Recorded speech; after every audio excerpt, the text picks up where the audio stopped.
Yeah. Yes.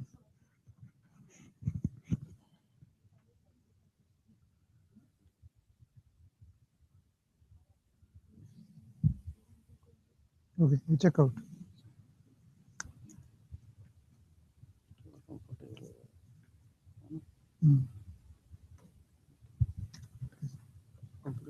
Hmm. Comfortable.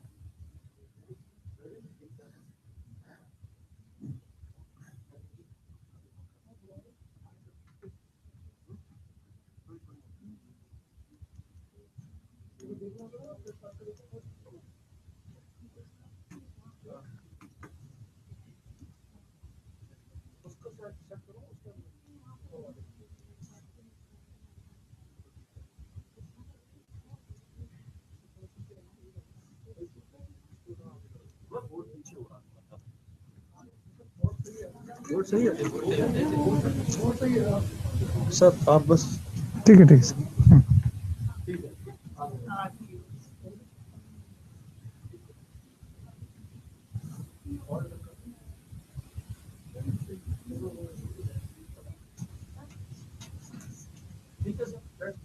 Okay, sir. Fine. Good afternoon. So now you have studied increasing and decreasing functions, the interval of their increasing and decreasing property, and then little bit of Rolle's theorem. Fine. So now we will continue with the application of derivatives, and we do have the first session. The one would be the mean value theorem, that would be the Rolle's theorem and the extension of Rolle's theorem. The other would be tangents and normals. Then we will try to find out the different equations of tangent and normals. Then it one would be the approximation. Using the differentiation, we are going to approximate some values which are not very easy to calculate. Fine. Then we will take lastly rate of change.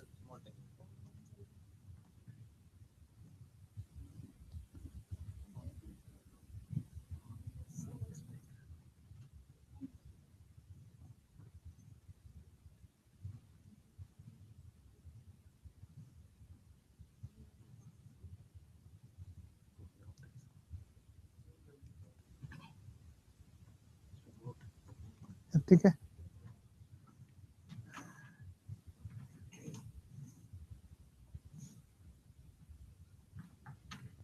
It is fine now. Okay, fine. So we will take mean value theorems first. You have studied already Rolle's theorem. So the next slide is Rolle's theorem.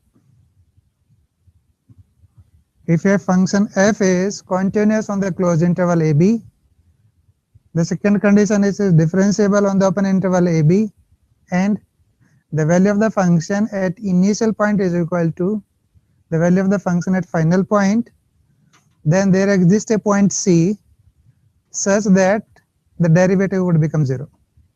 Fine.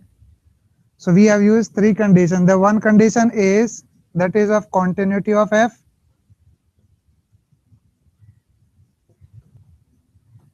The second condition we are using is differentiability of f. And the third condition we are using is f of a is equal to f of b, that is equal to 0. Fine. If all the three conditions are satisfied, then there would exist a c such that f dash c would become 0. So first let us make it is quite clear, there exists a c. So at least one c is there.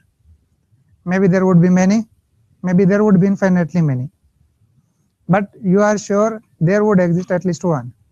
The second is all the three conditions are required for the result to follow. For example, if I drop this condition, then maybe the result will not follow. Similarly, if I drop the second condition, then again the result may not follow. Let us take the simple example of this is, if I take f of x is equal to mod x, that is on minus 1 to 1. The function is continuous as the mod function is there. So that is continuous from minus 1 to 1. The third condition, f of a is equal to f of b. Maybe that is not equal to 0. It is may not be required for that. But still you do not get any point where the derivative becomes 0. Either it is going to have derivative to be minus 1 or plus 1. because the graph of the function is, it is like this. So it is -1 here the derivative here is 1. Nowhere it is 0. The simple reason is the only where it can be 0 is this, where it is not differentiable. So the second condition is lost. So the result did not follow.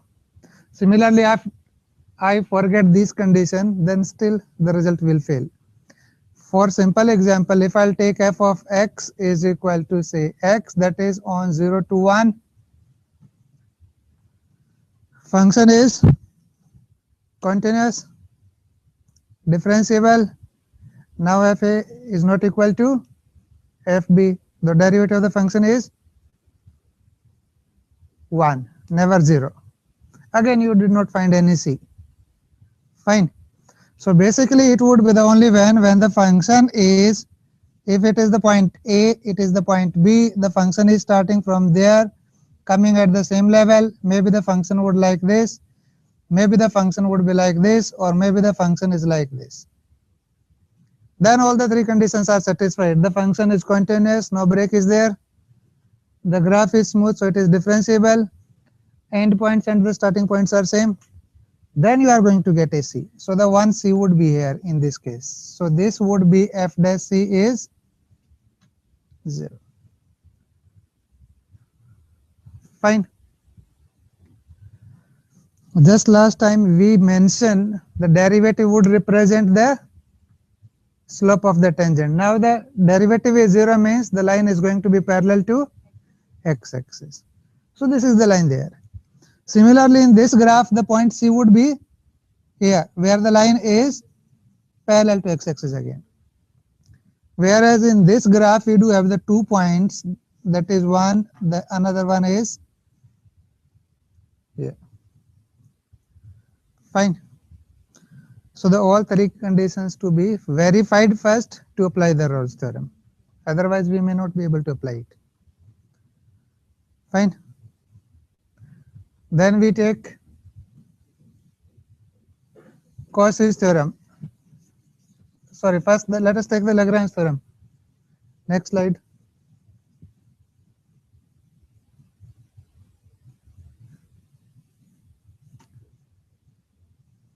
So if a function f is continuous on the closed interval AB and differentiable on open interval AB, obviously these are the same conditions which are required in Rolle's theorem also.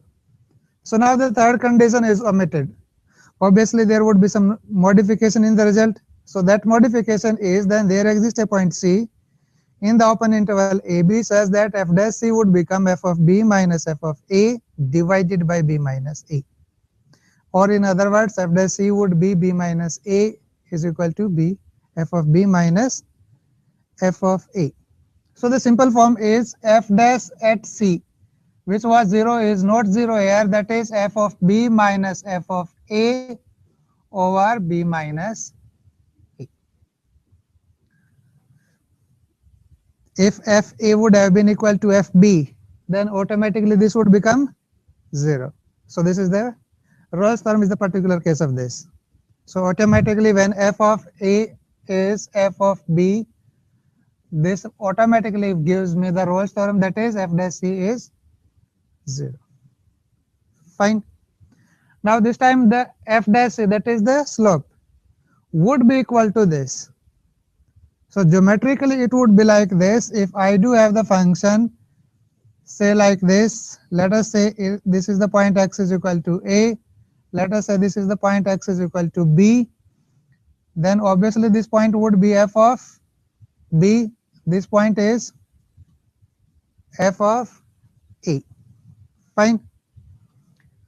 So this quantity would be f of B minus f of A. Similarly, this quantity would be B minus A. So we are going to get these two quantities. So it is the ratio of this, that is this divided by this would give me tan theta. Fine. That is perpendicular upon base.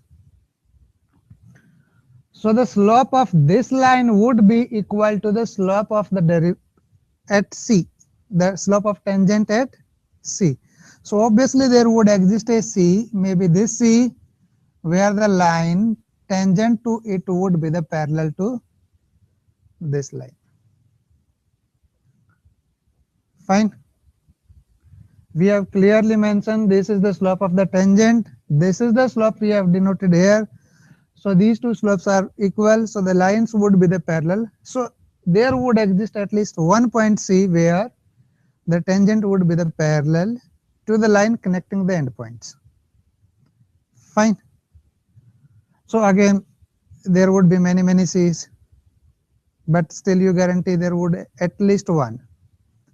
Again, if the function is very rapidly increasing or decreasing, then you are going to get many C's. Still we again apply two conditions. The one is continuity and the other is differentiability. Again, we cannot drop the condition. Maybe by dropping the condition, I'm not going to get the result same. Fine. Simple, I can take the same example here, because that automatically fetch the Rolle's theorem would automatically fetch the Lagrange theorem. Fine. Now let us take the third theorem, which is more generalized, that is Cauchy's mean value theorem. If a function f, next one. Now we are going to consider two functions altogether. Till now we have considered only one function, that is f function, which is continuous and differentiable. Now we are going to consider two functions. The function f, g, they are continuous on the closed interval, differentiable on the open interval. That is the condition of Rolle's theorem as well as Lagrange theorem. Then there exists a point C in the open interval AB such that f dash C by g dash C would be f of B minus f of A divided by this thing. So this time this quantity, that is f dash C over g dash C, would be given by f of B minus f of A over g of B minus g of A.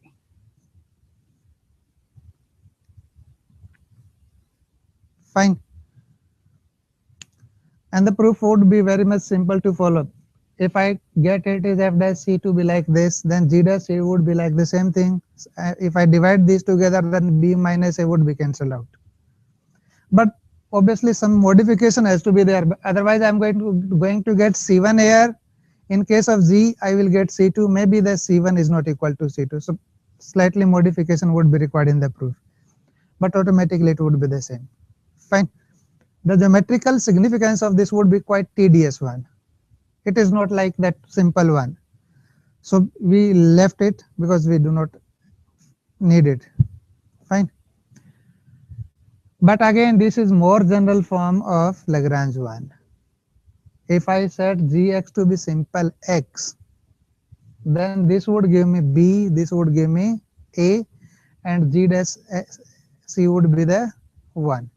So in particular case, if I take f to be the same and I take g dash from AB to AB such that gf of x is equal to x, then g of A would become A, g of B would become B, and g dash of x becomes 1.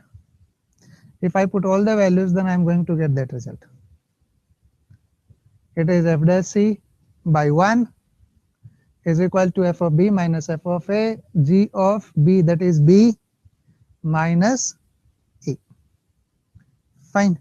So this is more general than the Lagrange.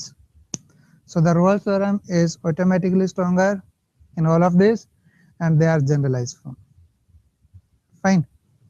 Now the question comes, why do we need Rolle's theorem or all mean value theorems? If I again remind the Rolle's theorem, it is there exists some C such that f dash C becomes 0. It means I am going to talk about the root of the derivative. If the condition of the theorems are satisfied, then I am sure to get a root of at least one root of derivative. Fine. So wherever we have to find out whether the function is going to have a root or not, then the probably Rolle's theorem would be the best technique to apply. Fine. Before going further, let us take one more theorem.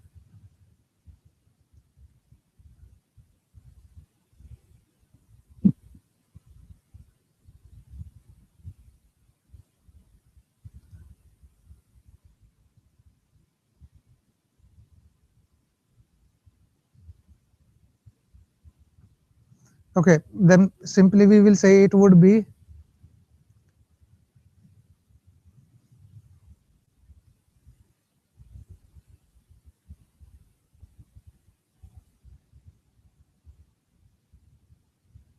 yes, intermediate value theorem. Fine. The name itself signifies it is intermediate, the value in between. So if f is a continuous function on the closed interval a, b and k is a number lying between fa and fb, then there exists a c such that f of c would become equal to k. Fine.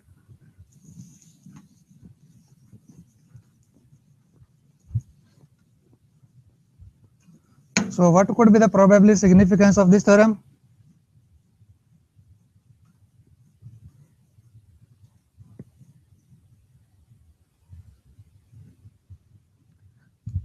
If I say this f is from a to b, that is over r is continuous. Fine. So the function is like this. It is the point a, this is the point b. Let us say this point is f of a, and let us say this point is f of b. Then we can choose any k between these. So for example, if I'll take k to be here, then this number is between this. Now the function is continuous, so obviously you are going to have a continuous graph. So somewhere this line would interact with this, and I will get a c here such that f of c would become k. Fine. So automatically if the function is going to attain two values, then it will attain all the values in between it.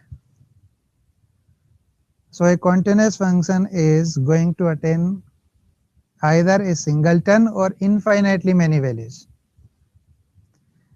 If fa or fb they are equal, then probably the function can be the constant throughout. So it is going to have just one point in the range.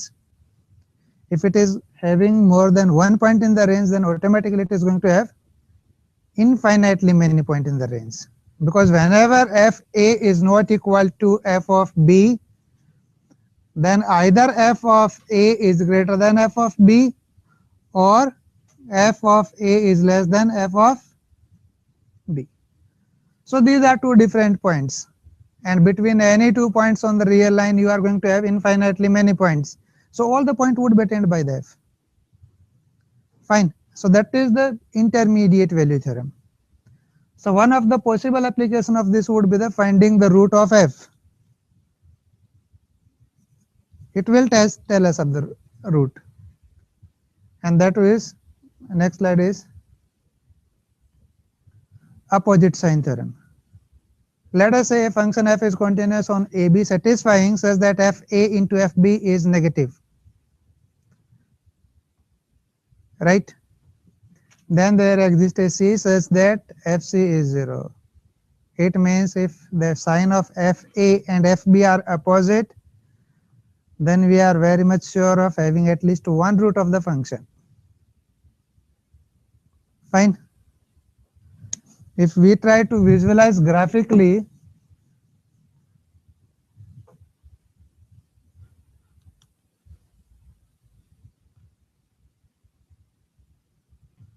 the function fa into fb is negative, then only two possibilities are there. If fa is positive, then fb would be negative, and if fa is negative, then fb would be positive. Let us consider fa is less than 0 and fb is greater than. Similarly, we can consider the another one. So fa would be somewhere on the below x-axis. So let us say this is f of a, and this is somewhere f of b above the x-axis. Since the function is continuous, it has to be a continuous graph. So automatically it is going to bypass x-axis somewhere. And wherever it will pass the x-axis, this is the root where f of c would become 0. So it will talk about the root of the function. Fine. Interestingly, we can check out if by chance this condition is still valid, and if the function is going to have one root, then it cannot have two roots. Maybe it is going to have 3 roots, then maybe 5 roots, 7 roots, 9 roots, and so on. If the function is going to have just 2 roots, then probably it is going to cut the line once. To have one more root, it is going to cut the line again. And now this is FB, this is FA. FA into FB is not less than 0. So we cannot have 2 roots. Whenever the function is going to have opposite sign, then the odd number of roots would be available, not the even number of roots. If by chance the function comes under the x-axis, then again it has to cross the x-axis to make the quantity f a into fb to be negative. Fine. So somewhere we are going to use all these facts, then we have included in it. Next slide is, let us try now questions based on the mean value theorems and these theorems. Then we will move further.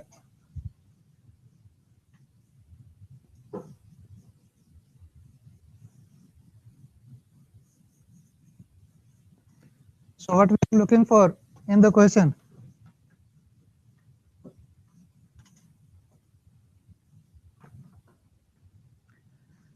We are given function is continuous and differentiable. F dash, the range of f dash is from 1 to 4. F of 1 is given 2. Then we have to find the interval where f4 can be. Basically, we are going to find the range where f4 can lie.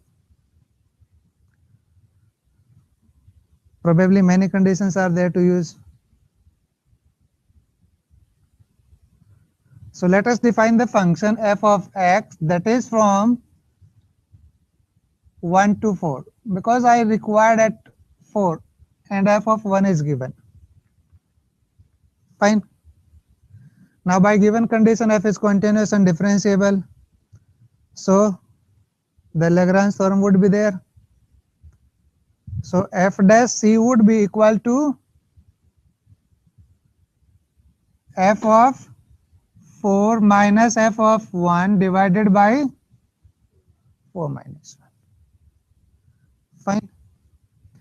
So it is f of 4 minus f of 1 is given 2. And this is divided by 3, which is f dash of c. Fine. Now f dash of c lies between 1 to 4. It is already given. So this quantity would lies between 1 to 4. So f of 4 minus 2 by 3 would lies between 4 to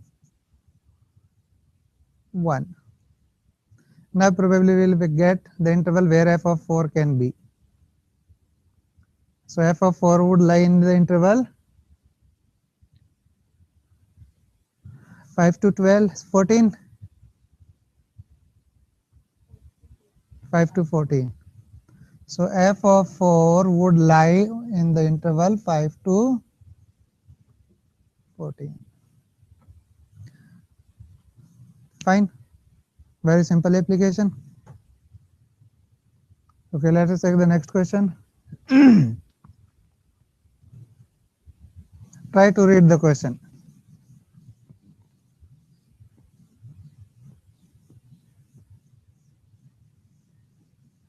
Two athletes start a race and finished in a tie. Then show that their speed was equal at least once. Fine. Again, let us try to look at graph. If I'll take this is time, and let us take this is the velocity or the speed.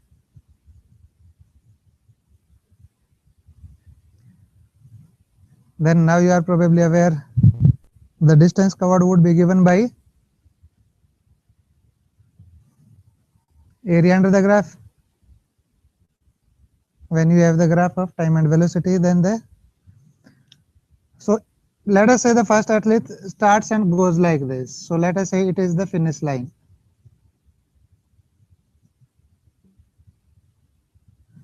Fine. So he has covered that much distance.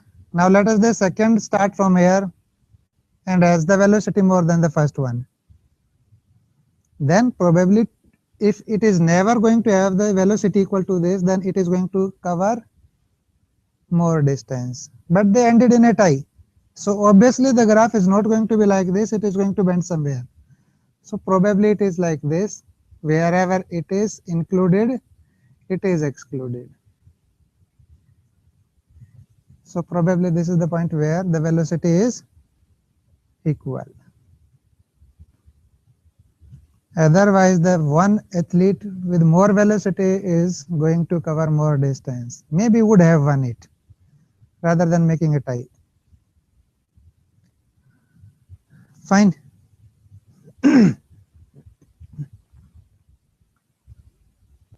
Next. Let G be a differentiable function and h is defined by this.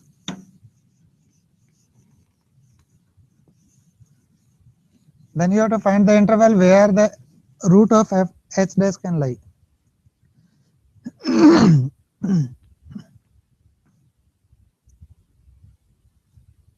So let us try to think. G is differentiable, so automatically it is continuous.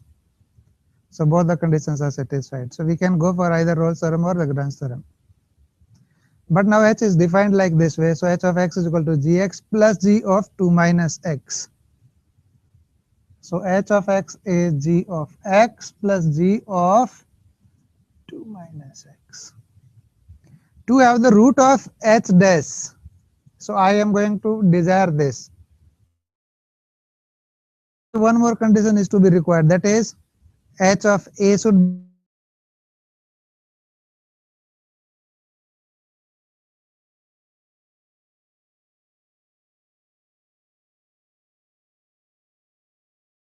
because h is written as a function, so h would be automatically differentiable.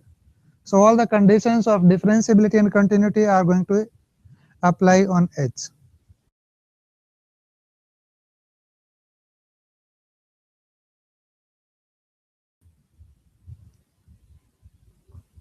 G of 0 plus g of 2. And what would be h of 2?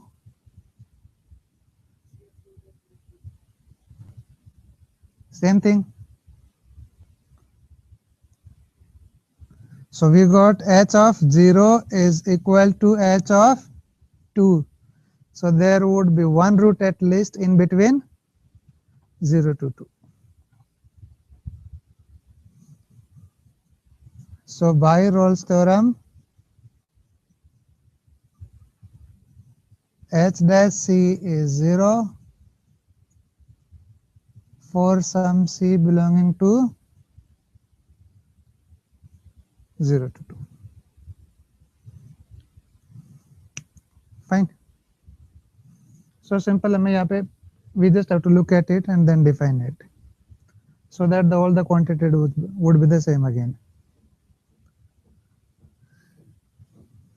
Right? Any doubt till here? Next. If g dash is equal to f dash, then fx minus gx is what it should be.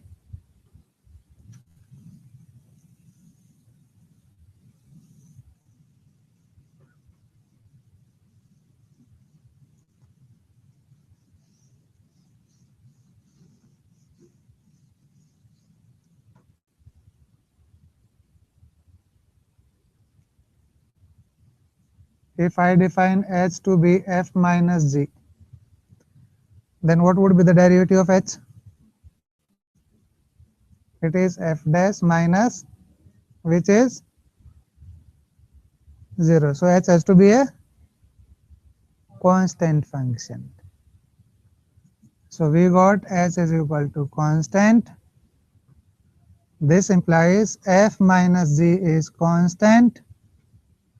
So automatically I will get this is j plus some k form, where k would be any constant.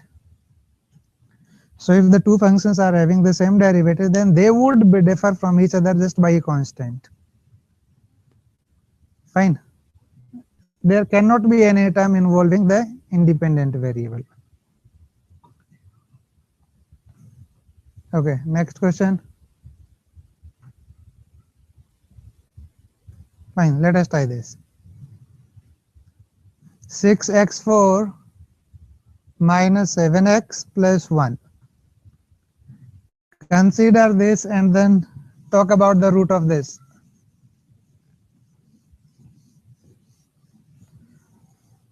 This is the polynomial of degree 4. So it is going to have at max 4 roots. Why not 4 roots?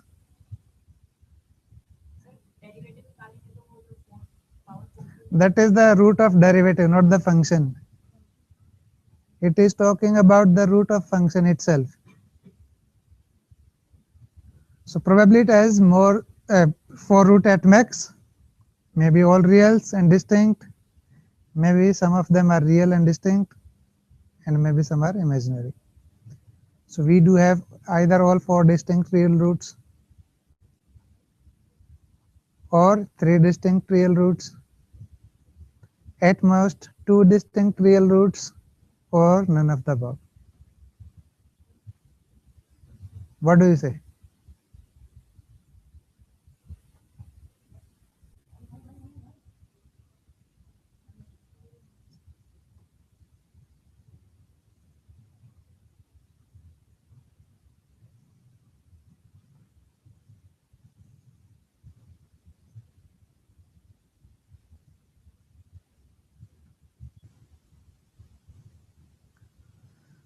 Okay, let us just go by the contradiction.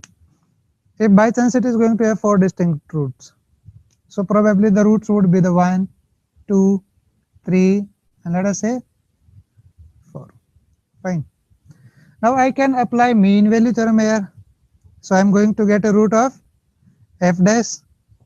I will get a separate root of f dash here, and I will get a separate root of f dash here. So all I am going to get 3 different root of derivative.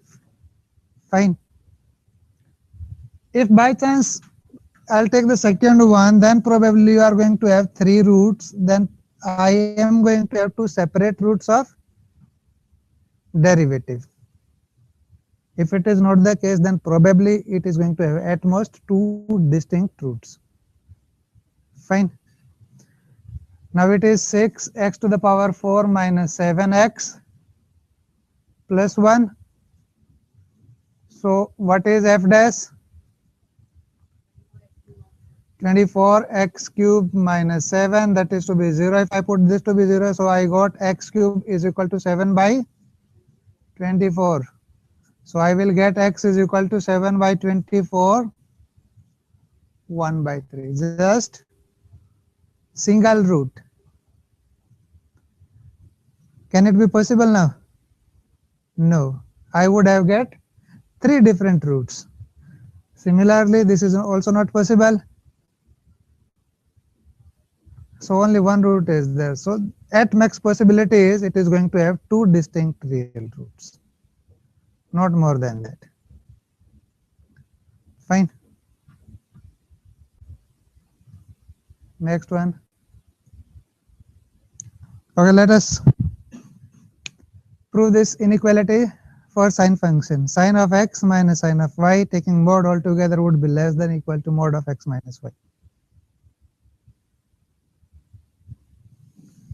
The similar inequality would be the for cos x. Cos of x minus cos of y would be less than equal to mod of x minus y. So we have to prove sine of x minus sine of y is less than equal to x minus y for all xy. Fine.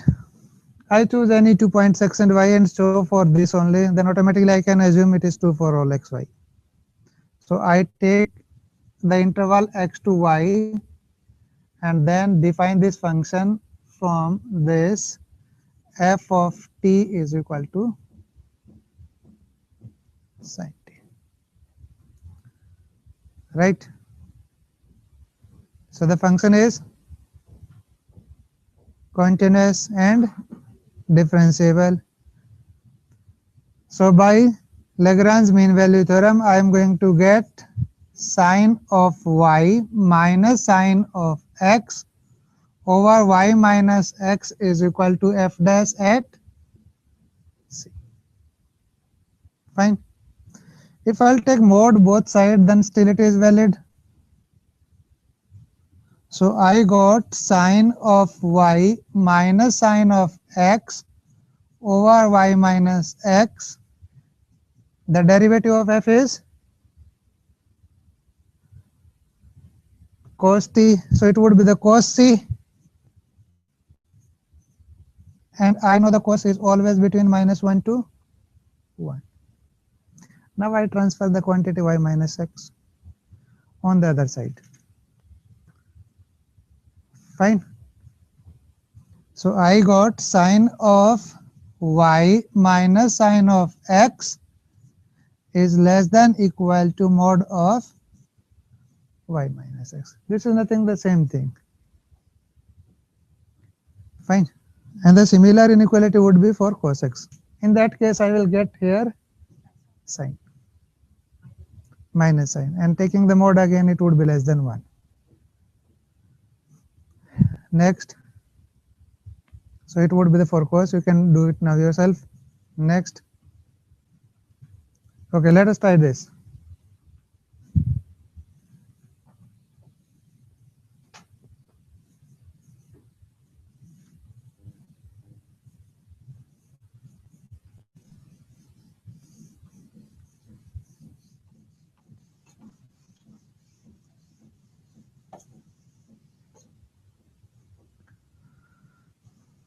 Fine. Before attempting this question, let us state one more theorem, that is Taylor theorem.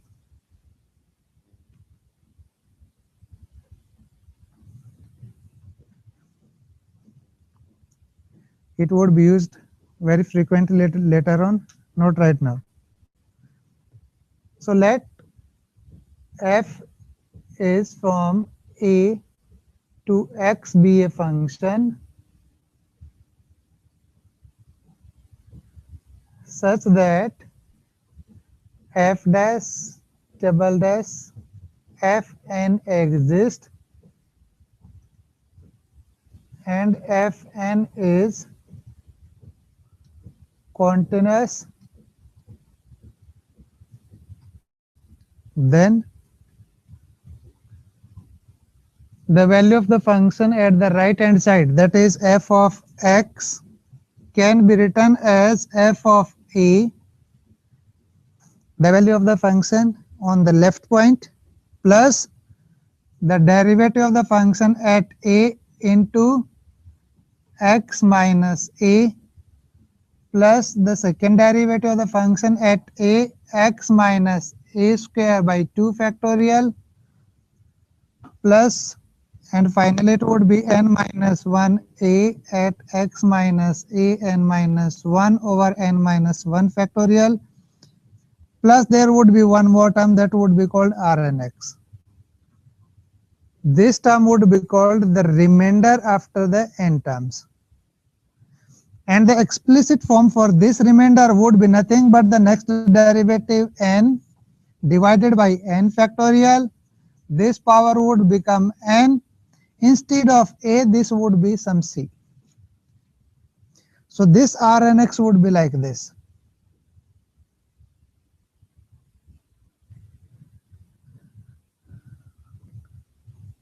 Fine. So I can write the value of the function at the right hand point in terms of the value at left hand points and the derivatives. If I by chance stop this at this one, then I am going to get the right hand term all together would be to be remainder of the second term. Fine. So depending on n, I can extend it further, maybe up to 10 times, maybe up to 20 times. If I'll take 10 times, then the remainder would be after 10 times. If I'll take 20 times, then the remainder would be after 20 times, but obviously they would be different remainders because every time this n is going to change. Fine. So this theorem is quite helpful in approximating a function. So we just have to remind it. Now we can apply this theorem. So we have to check out the log of x less than x minus 1 divided by x, or log of x is greater than x minus 1, or log of x greater than x minus 1 divided by x, or log of x is less than x minus 1. Fine.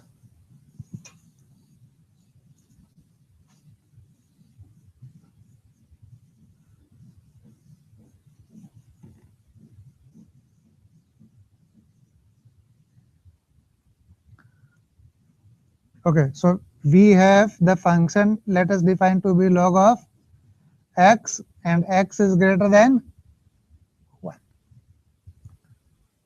Fine. Now the quantity is greater than 1, so probably I can take this x to be 1 plus delta, where delta would be greater than 0. So automatically x would become this. Now I consider the interval, say 1 to 1 plus delta. Now the function log x is continuous. The derivative of the function is 1 by x, which is greater than 0, because x lies between these two values. Fine. So the one thing I can make sure is the function is increasing, because the derivative is always positive. Or if I apply the Rolle's theorem on this interval, then I am going to get f of 1 plus delta would be given by f of 1 plus f dash, and let us say at c divided by 1 factorial into 1 plus delta minus. I take the remainder just after the first term. Fine. So it is f dash of c, fn of c divided by n factorial x minus a.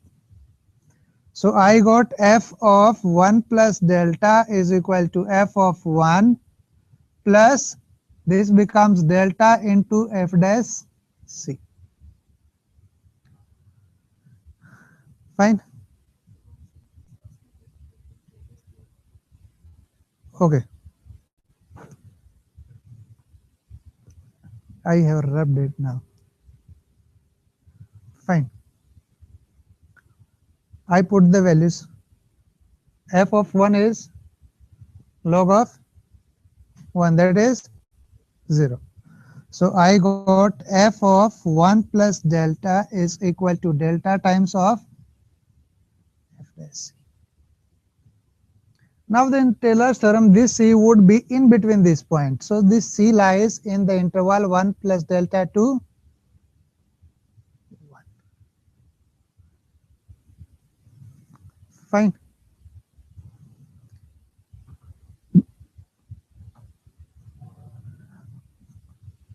Now f dash c would be equal to delta. F dash of x is equal to 1 by x. So it is 1 by c. Fine. Now the value of 1 by c would be strictly between how much? If it is this, then I take the reciprocal. So the c would be lying between 1 to 1 plus delta to 1. Fine. Now I put the values here. So I got f of 1 plus delta would be the value lying between delta into 1, and it would be greater than delta into 1 over 1 plus delta. Fine. Right? I just simply substitute the values.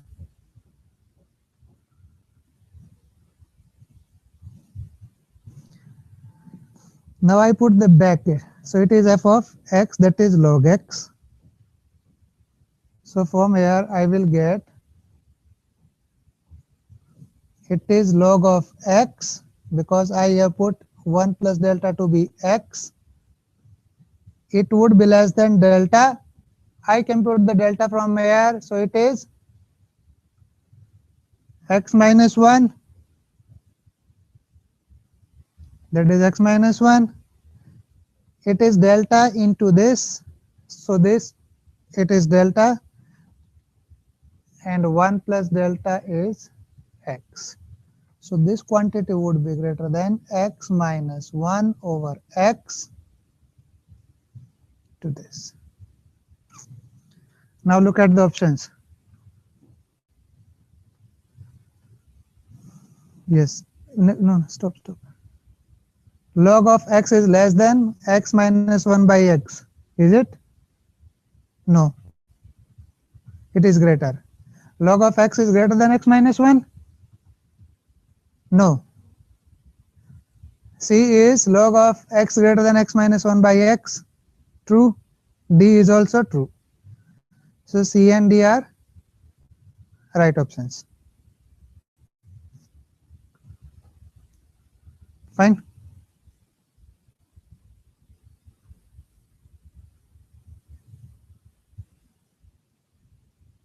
Any doubt till here? No? Let us take the next question. Let A be a bigger number bigger than B, which is bigger than 0, and n be a natural number greater than n, then show that this will happen again. Again, we are going to use Taylor's theorem up to the first degree only. Okay, better let me give you a hint and then you will try yourself. Next one. You consider the function fx is equal to x to the power 1 by n minus x minus 1 to the power 1 by n, and show it is increasing or decreasing in the interval 1 to a by b. It is already given that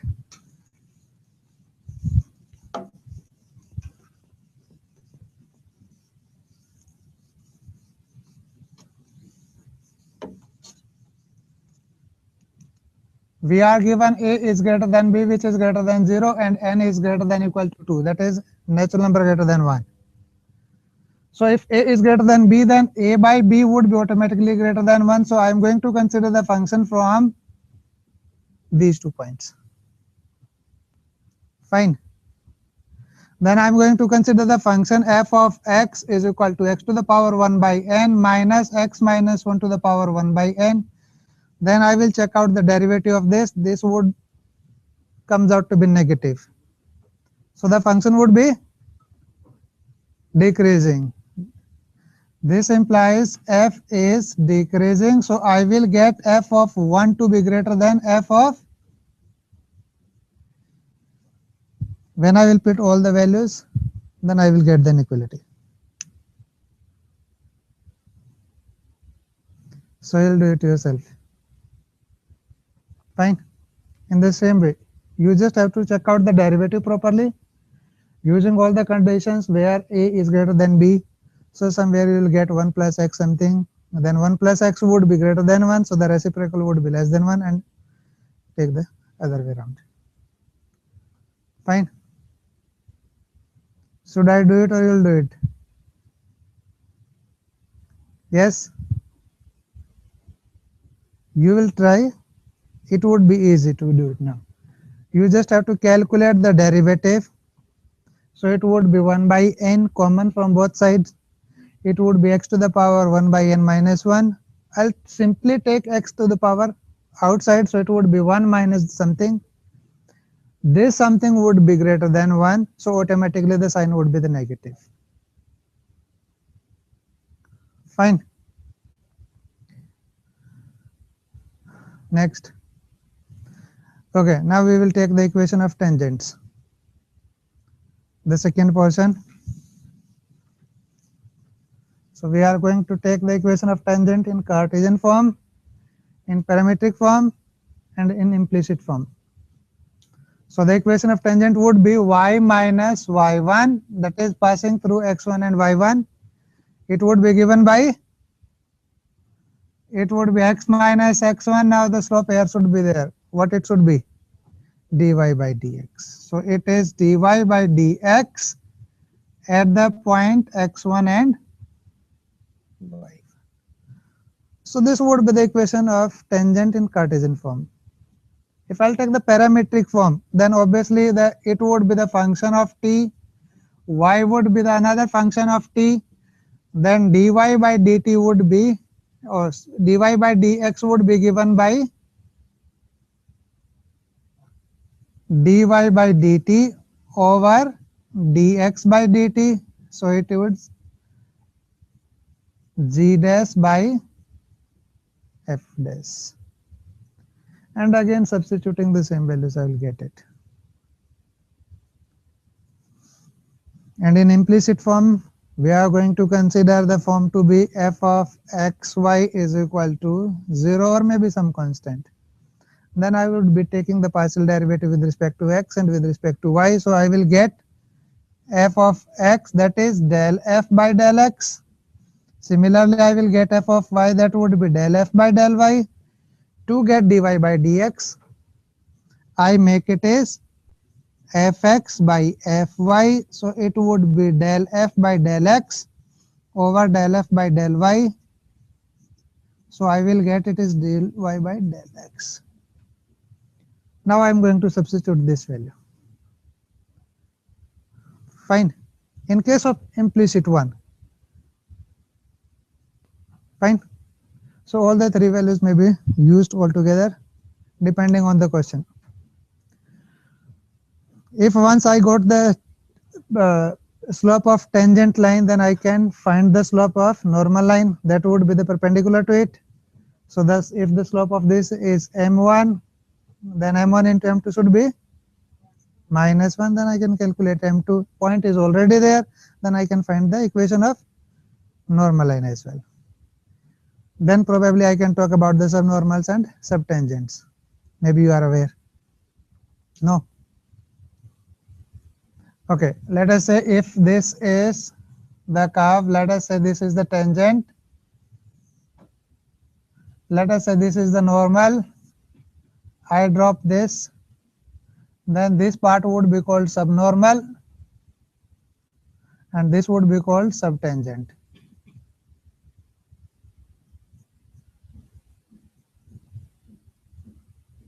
Fine.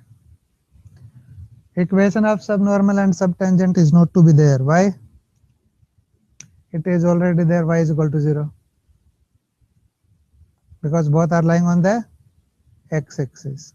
So I just can talk about the length of subnormal and the length of subtangent, which is quite easily to calculate because you know the tan theta of this. This value is, you know, the y1 because the point lies on x1 and y1. You know the angle, you know one side, you can calculate all other sides using the Pythagorean results. I can tell the length of tangent, I can tell the length of normal, I can tell the length of subtangent and subnormal. Simple. Once I have this angle, I can calculate this. I can calculate this. Now I do have this. This angle is given. This is 90, so it would be 90 minus this. Again, I have this angle, so I can calculate this and this. So all the four quantities can be calculated. Fine.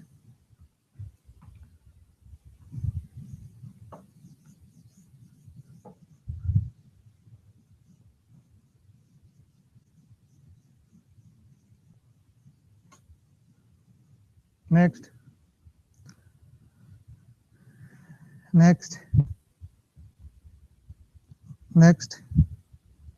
Okay, let us take a question. If the line is tangent to this, then what should be the value of m?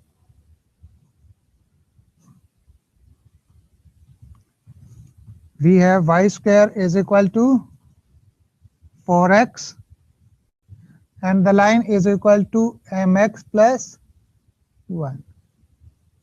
Better I consider parametric equation. So I take x to be t square and y to be 2t. Fine. Simple the parametric equation of parabola, we take t square and somewhere it is t like form. Now the point is this, so dx by dy by dx would be now dy by dt over dx by dt. dy by dt is 2, dx by dt is 2t. So I got it is 1 by t. So this is the slope of tangent. So the slope equation of tangent would be y minus, the point is 2t is equal to 1 by t x minus t square. Fine. So I got y is equal to x by t, it would be minus t, it would become plus t. Clear? Now I compare these two. So I got m is equal to 1 by t and t is equal to 1. So m is equal to 1.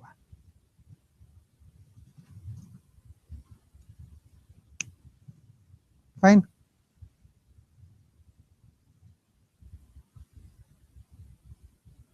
So the first choice is the right one. Next,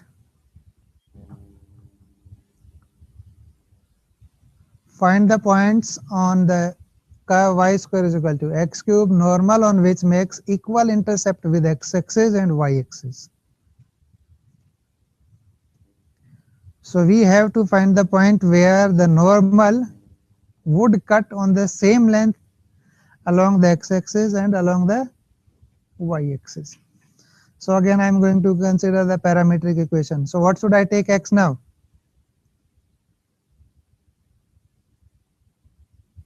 If I'll take t, then y would be plus minus cube root of t, cube ho jayega. Better I take x to be t square, then y would be automatically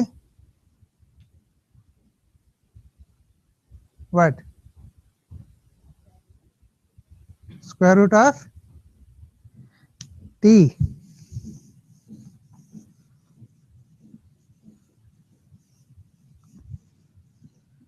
If I'll take y square is equal to x cube, so I take x is equal to t square. So now this becomes t raised to power 6. So I got y is equal to plus minus t cube. Fine. So once I'll take plus t cube, then once I'll take minus t cube separately. So if I consider x is equal to t square and y is equal to t cube, so dy by dx would be how much? 3t square upon 2t. So I got 3 by 2t. Now the slope of tangent equation of you got the slope of tangent. So the slope of normal is minus 2 by 3t. Fine. You have the slope, you have the point, you calculate the equation of normal.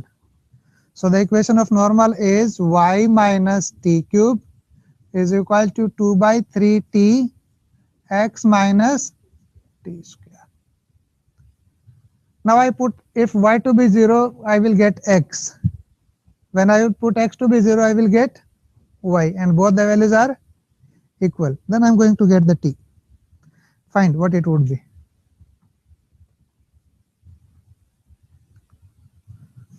Now we have got the equation of normal. So from here we will get t.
What is value of t?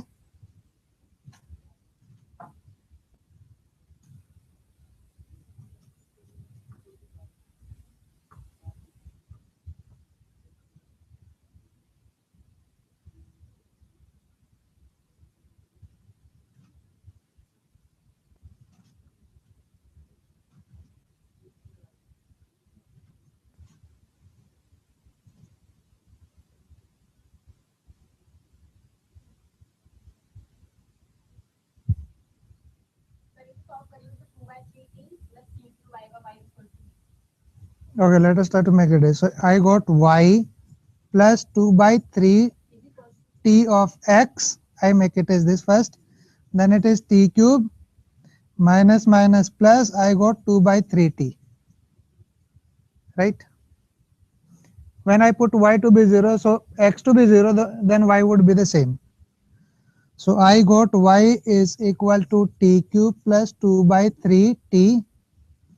And when I put y to be 0, then I got x is 3t by 2 t cube plus 2 by 3t. Right? Now I equate both of these.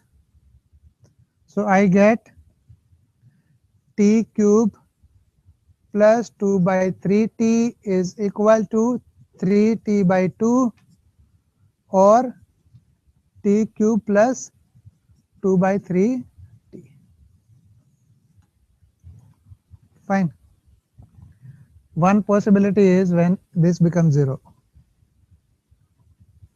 If it is not 0, then I can cancel it. I will get t. If I cancel these two, so I got 3t by 2 is equal to 1. So I got t is equal to 2 by 3. Provided this is not equal to 0. Otherwise, t0 would be the one value from here. Because I'll take t out here, so it is t square plus 2 by 3. Now this t is equal to 0. This would give me t is equal to 0. This is plus minus of minus 2 by 3 root, which is not possible. It would be the imaginary one. So I got the just two values. Either t is equal to 0 or t is equal to 2 by 3. The similar two values for, well, I'll take it to be minus t cube. And then I can make the points where the normal is going to intercept the same on x-axis as well as on y-axis. Fine. Bit tedious, but still theoretically it has to be like this only. Okay, next one.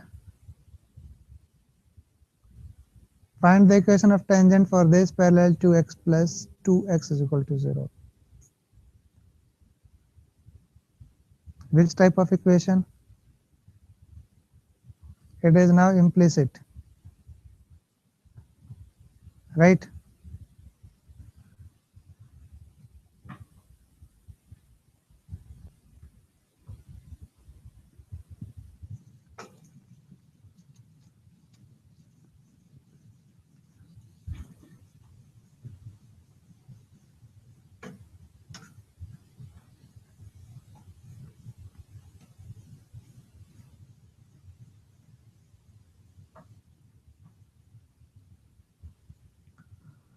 So we have y is equal to sine of x plus y.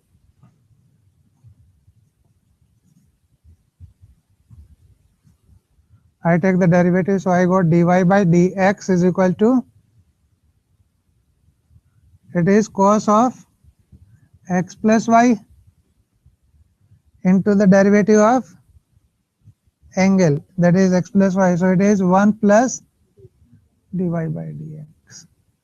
So I got dy by dx, that is 1 minus cos of x plus y would be equal to cos of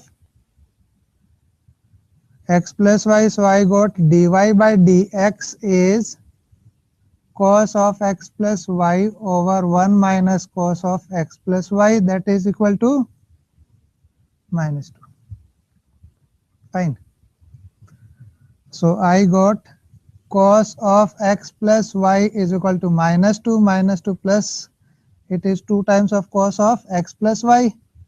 So I got cos of x plus y to be. Is it possible? No. So there is no tangent parallel to this line.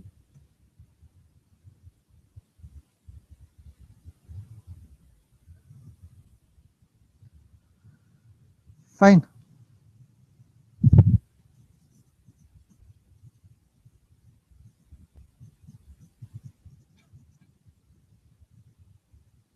So we do not have any tangent parallel to the given line.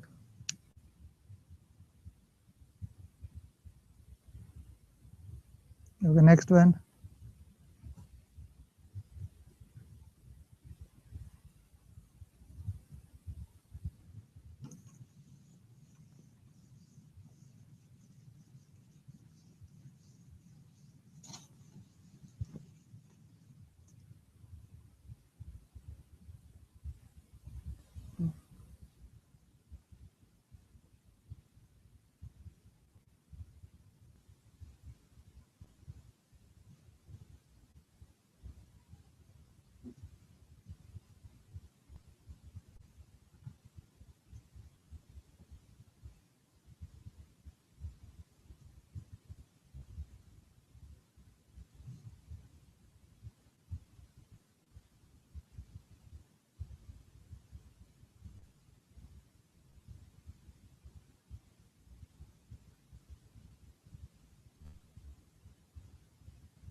Next.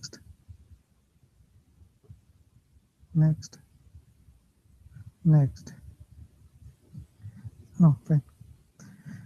So find the point on the curve xy is equal to e into b, normal on which passes through origin. So what should be idea? I'll take the parametric equation. X to be 80, then y would be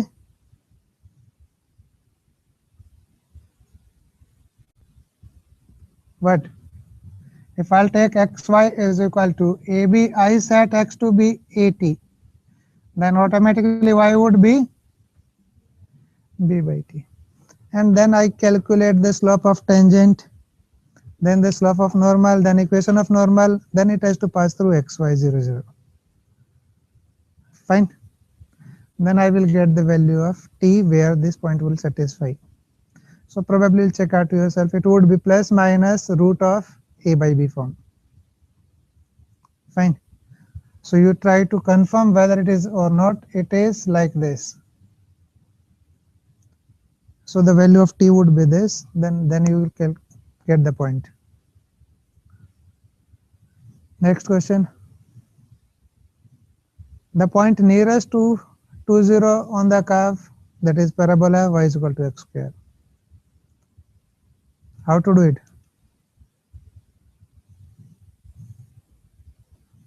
We have this parabola. The point is 2, 0. So this is the point here 2, 0. The nearest point would be where the tangent if is drawn, and then the normal would pass through this point. This would be the nearest point on the parabola. So I am going to find the point T, normal on which will pass through 2, 0. Fine. That would be the point nearest to 2, 0. Clear? You have to do a lot of exercises. सिर्फ ऐसे करने से काम नहीं चलेगा. Okay, next. The points where tangents are perpendicular to each other on ellipse x square plus 4y square is equal to 1 are. First, let me tell you there are infinitely many such points. If simply I'll take this is the ellipse, then tangent at this is this, tangent at this is this, they are making angle of 90. So these are 2 points. Similarly, the 2 points would be Similarly, the 2 points would be, or maybe many more, like one is there, another is there, make an angle of 90. Fine. So practically there would be infinitely many. So I have to provide some additional information or maybe the choices, then only you can tell whether the points given are right or not. But the idea would be, you consider again the same parametric equation, then you will get the t as a variable, then you will get a equation, and depending on the choices we are going to check out whether the points are satisfied by the equation or not. Fine. Next. Then now let us take approximation. Using differentiation we can approximate a value, and probably we are going to approximate those values which are not easy to compute. For example, the cube of 27 is 3. Cube root of 28 is 3 point something. That 3 point something we are going to approximate. Fine. So we will take all those values where the near values are exactly known to us. Then probably the one would be, maybe let us try to calculate the cube root of 28 or maybe 29.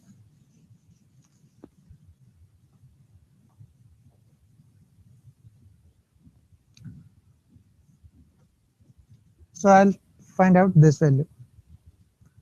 So obviously I'm going to approximate this. If I know then that 27 is 3, which is known to us, and this is 28, so I'll take it is to be 27 plus 1 form. Fine. First I set this function to be f of x,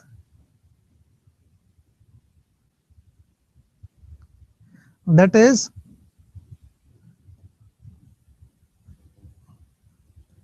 cube root of x. Then I will take the values. So I consider the interval from 27 to 28. Now using the Lagrange theorem I can calculate the value at 28 using the value at 27. Fine. So f of 28 would be given by f of 27 plus the derivative at 27 into 28 minus 27 by 1 factorial. I'll take the rest of the term to be remainder form. So that would be the error form. So it would be f of 28 would be given by f of 27 plus f dash of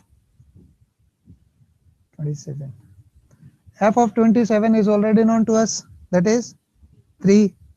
So I got cube root of 28 is 3 plus the derivative of this is, sure, it is 1 by 3 x to the power 2 by 3. So it is 1 by 3 x to the power 2 by 3. I put 27, so it is 3 square, that is 9 into 3, 27. So this value is 1 upon 27. So this is 1 over. Now this would be the approximated value. Rather than making very much lengthy calculation, we can get easily. Fine. So now it would be approximately 3 point something. That something is coming from this value. Okay. Next. For example, find the value of cube root of 30. Just because of time I am leaving it, so you have to do it yourself. With the same way, this time it would be f of 27 to 30. Now this would be 27, that is cube root is already known.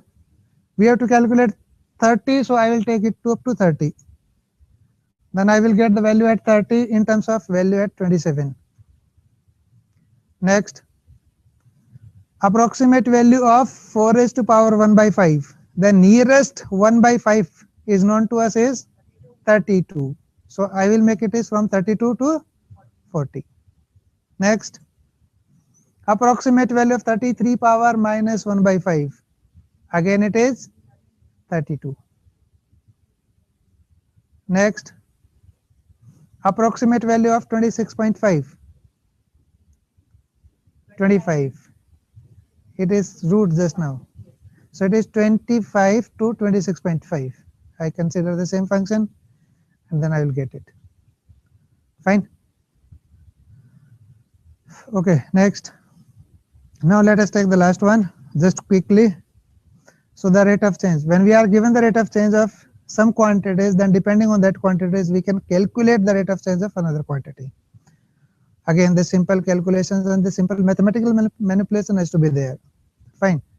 More or less the questions here would be the word problem. So first you have to check out what you have to get, and then you have to formulate the problem in mathematical form, then you are going to do it.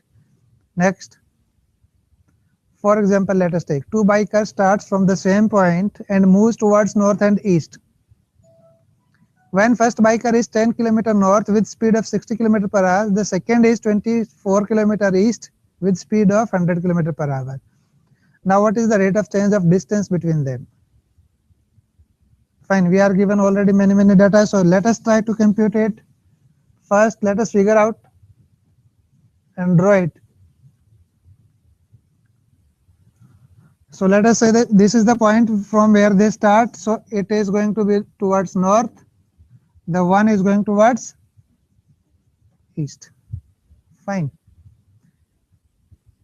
The question display. Okay. So this is at 10 km. Now the speed is 60 km per hour. It is at 24 km. Speed is 100 km per hour. Fine. Let us say this is x, let us say this is y. So I am going, dx by dt is given to me, that is 100 km per hour. Similarly, dy by dt is given to me, that is 60. So I have to get this. This quantity says z is x square plus y square under the root. Fine. No. If the biker 1 is here, the biker 2 is there, then the distance between them is given by z, that is x square plus y square, Pythagorean theorem. I have to check out the rate of change of this value. So I have to get dz by dt. That would be the rate of change between these two. And that would be given by d by dt of x square plus y square. Fine. So it is 1 by 2 outside. So it is x square plus y square. The power would be reduced to half into the derivative of this is 2x dx by dt plus 2y dy by dt. All the values are given. Dx by dt is given. Dy by dt is given. At particular moment x is 24. At particular moment y is given 10. I insert all the values. So I will get dz by dt. Fine. Calculate how much it is.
How much?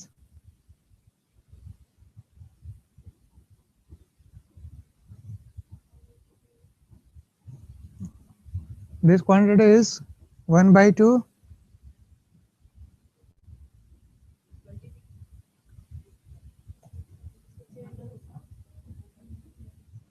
Yes, it is 26.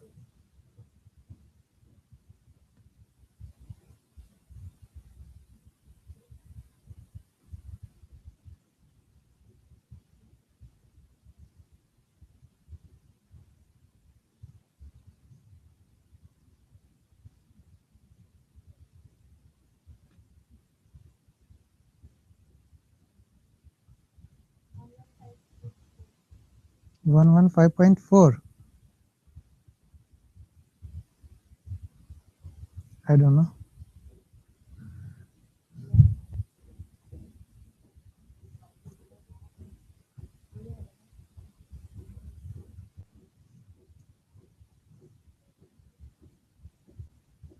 Anybody else calculated? Yeah. Okay, so it is 115.38. Fine.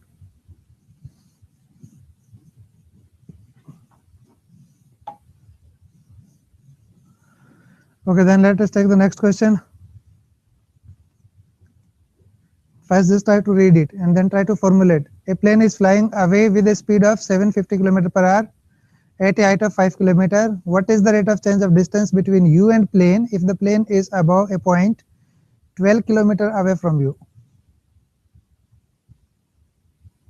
So if let us say you are standing here, this is the point 12 km away. Here 5 km up, the plane is here.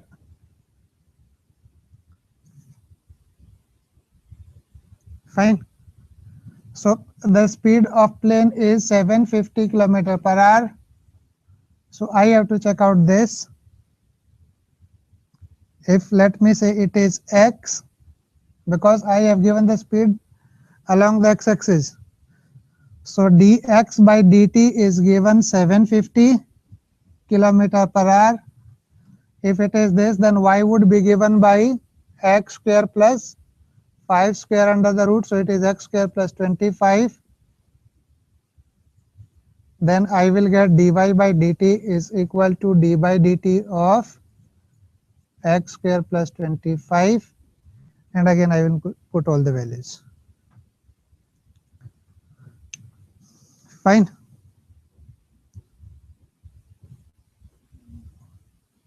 Okay, then you try to note out next 3 questions, then you will do it yourself. A cone with a tip downward has height of 30 centimeter and radius 10 centimeter. It is filled with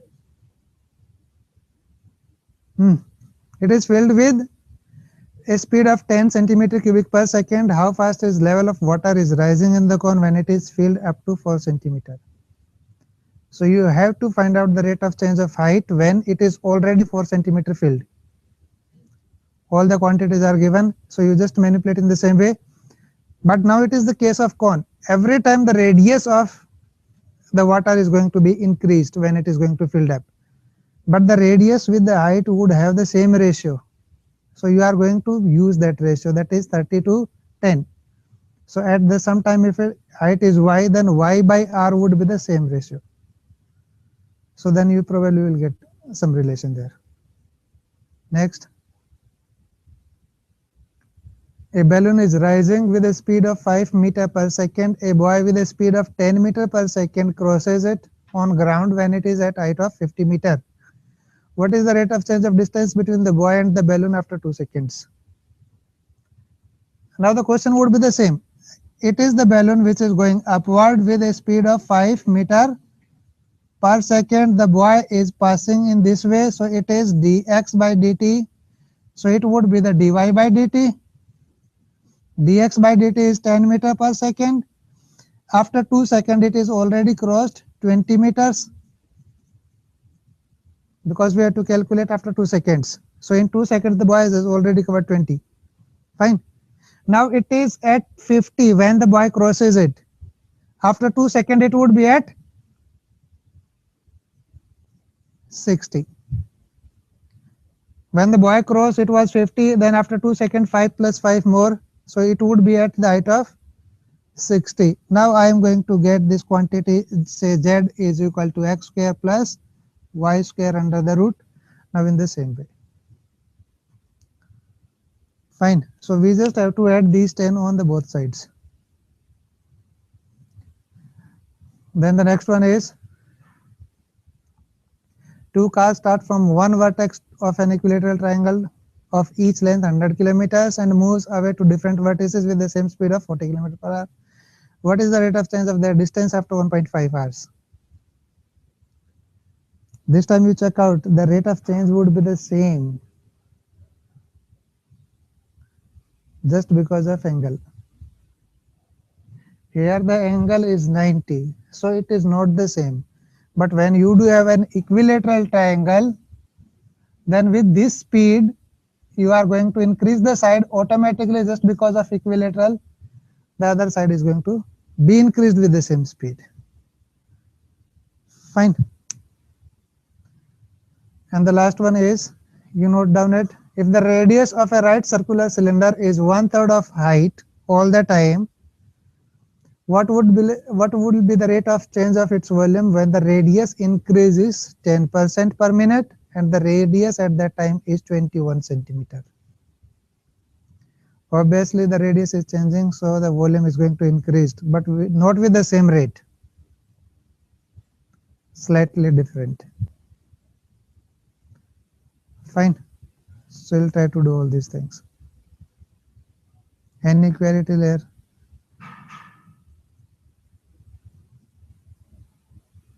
Okay.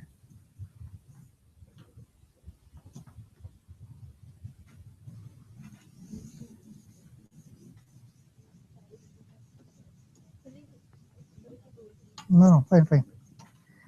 We do have a habit of doing it.